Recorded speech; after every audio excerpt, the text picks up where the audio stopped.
And ఇంకొక విషయం ఏంటంటే దానికి ముందు మేము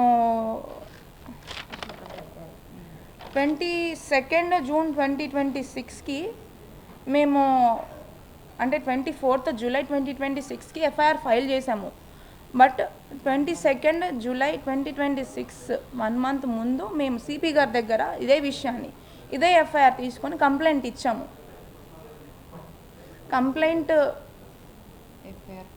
ఇచ్చినప్పుడు సిపి గారి దగ్గరికి వెళ్ళి కంప్లైంట్ ఇవ్వగానే ఆయన కూడా దానికి ఏవేవైతే సెక్షన్స్ ఉంటాయో నా దగ్గర ఉన్న ఎవిడెన్స్ చూసి ప్రొసీడ్ అవ్వండి అని చెప్పి సిపి గారికి దాన్ని కన్వర్ట్ చేయడం జరిగింది. ఆ కన్వర్ట్ చేయడం నెక్స్ట్ రోజు వచ్చి ఎస్హెచ్ఓ దగ్గర కంప్లైంట్ ఫైల్ చేయండి అని చెప్పి చెప్పడం జరిగింది.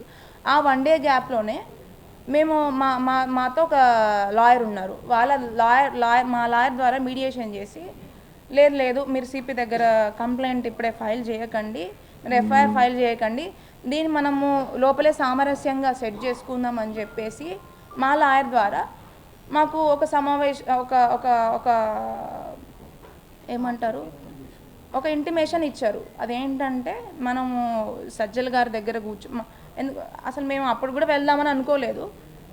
వాళ్ళు ఒకవేళ జోగి రమేష్ గారు మళ్ళీ పిలిచి మళ్ళీ మాట్లాడదామంటే మేము వెళ్ళదలుచుకోలేదు. ఎందుకంటే ఆయన మీద మాకు నమ్మకం లేదు. 1.5 year నుంచి నన్ను అన్ని రకాలుగా నా కుటుంబాన్ని పెళ్ళైన వారం రోజులకే ఇబ్బంది వచ్చింది అని చెప్పితే 1 year వరకు ఎక్స్టెండ్ చేసి నన్ను ఇబ్బంది పెట్టి ఎన్నోసార్లు మమ్మల్ని సెటిల్ చేద్దాము, సరే అయిపోయింది ఏదో అయిపోయింది మనం మాట్లాడుకుందామని చెప్తూనే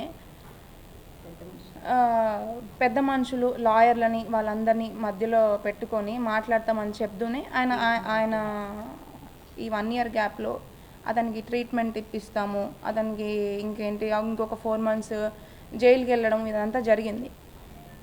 సో ఇదంతా అయిపోయిన తర్వాత మేము 1.5 year తర్వాత మొన్న రీసెంట్గా లాస్ట్ మంత్ కంప్లైంట్ సిపి గారికి ఇస్తే ఇచ్చిన వెంటనే అందరికీ తెలిసిన వెంటనే మీరు కంప్లైంట్ ఇవ్వద్దు, మీరు అదేంటి సజ్జల గారి దగ్గర